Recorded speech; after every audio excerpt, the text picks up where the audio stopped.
दोस्तों, बदनसीब के एपिसोड नंबर 13 में सईद और उसके भाई अमजद की खबासत आमेज़ कार्रवाइयाँ जारी रहने वाली है। आप देखेंगे कि सईद अहमद शहजाद को चोरी के केस में फंसाकर किस तरह एंजॉय करता है। गौरतलब बात यह है कि वो इस शरीफ घराने के पीछे हाथ धोकर क्यों पड़ा हुआ है और इस्मत और फरमान अपनी तमाम तर शराफत और समझदारी के बावजूद भी मुसलसल इनकी साजिशों का शिकार रहने वाले हैं। शहजाद पर बहुत बुरा वक्त आ गया है। अच्छे लोग साजिश का शिकार जल्द हो जाते हैं। वैसे अमजद का घर ठिकाना अभी तक कुछ भी नहीं दिखाया गया। दुकान में तो नहीं सोता। दादो को सईद की खबासतों का खुलकर अंदाज़ा हो चुका है और अभी तक दुआ भी स्कूल की क्लास फेलो रूबी की साजिशों का शिकार रहने वाली है। आप क्या कहते हैं कि दुआ और सिला एक ही माँ बाप की बेटियां होकर भी दुआ हमेशा मुश्किलात में घिरी रहती है, जबकि सिला को इतनी मुश्किलात का सामना नहीं करना पड़ता। पर एपिसोड 12 में शहजाद अपनी माँ और बाबा की बेइज्जती का बदला लेने के लिए सईद के घर जज्बात में आकर आ धमकता है और सईद इसे भी जदो कोब का निशाना बनाता है और इसे कमरे में बंद कर देता है, लेकिन दादो इसको कमरे से निकाल कर भगा देती है। इस बात पर सईद अपनी वालदा से भी बदतमीज़ी करता है। ड्रामे में कई मौके पर चाइल्ड वायलेंस दिखाया गया है। शहजाद घर जाकर अपने बाबा और मम्मी से अलग डांट खाता है कि उसने ये कदम क्यों उठाया। यूं एक शख्स सईद की लगाई हुई आग ना सिर्फ उसके अपने घर तक रहती है, बल्कि फरमान और इस्मत भी इस आग की जद में आ जाते हैं। महज एक शख्स के जुनूनी रवैये से किस तरह ख़ानदान और मुआशरा मुतासर होता है। सईद भी टेंशन में लेटा होता है तो माहरूफ के फ़ोन से उसकी टेंशन यकदम दूर हो जाती है। वो तरीके से अपनी माँ की टेंशन और ब्लड प्रेशर का बताकर सईद को अगले रोज़ घर बुला लेती है और सईद खुश हो जाता है।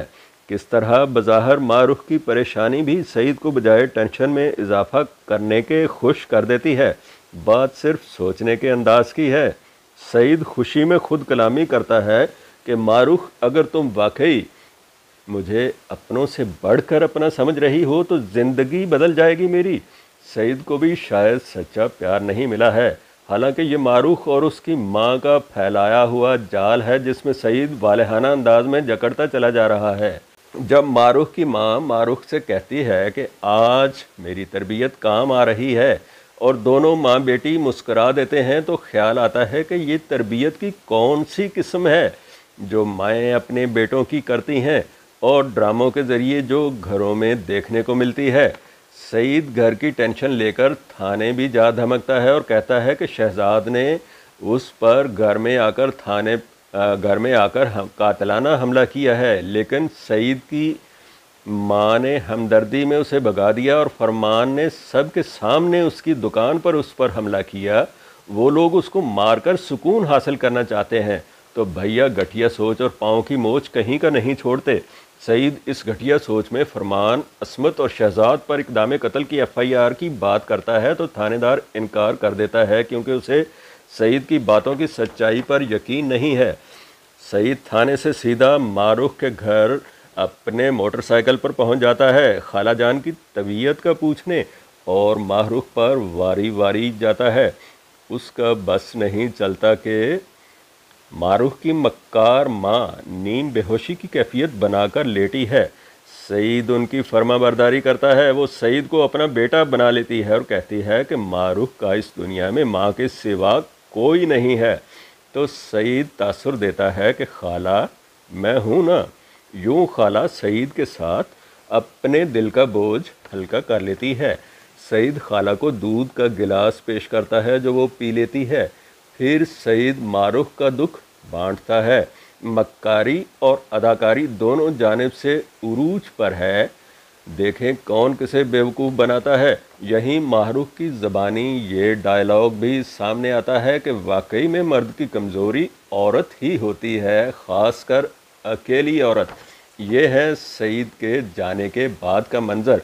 अब खाला घोड़े की तरह तंदुरुस्त है और बेटी खुश है कि शिकार जाल में फंस गया है। खाला ने मारूफ के कहने पर सईद का अता पता मुकम्मल छानबीन कर ली है कि इसकी बीवी नहीं है, ज़ाती मकान है और जनरल स्टोर है। आवारा लड़का कासम शहजाद को बहला फिसलाकर अपने घर ले जाता है। इस आवारा कासम और उसकी माँ शहजाद पर रकम और मोबाइल की चोरी की रिपोर्ट दर्ज करवा देते हैं। इस इल्ज़ाम में पुलिस शहजाद को घर से पकड़कर थाने ले आती है और फरमान को भी थाने आना पड़ता है। उधर अमजद सईद को खुशखबरी सुनाता है। फरमान और शहजाद थाने में हैं। शहजाद ने कासम के घर से बड़ी रकम और मोबाइल चोरी किया है। कासम ने 1 लाख रुपए और मोबाइल की चोरी का इल्ज़ाम लगाया है। और दूसरी जानब मोहल्ले की फपे कुटनी औरतें फ़ौरन से पहले ख़बर निकालने के लिए इस्मत के घर आ धमकती हैं और इस्मत की खूब ख़बर लेती हैं। ये है हमारे मुआशरे का एक रुख। इसी मोड़ पर आज के एपिसोड का होता है दी एंड। और अगले एपिसोड तक हमारे चैनल को सब्सक्राइब कीजिए और कमेंट्स देना मत भूलिएगा। शुक्रिया। अल्लाह हाफिज़।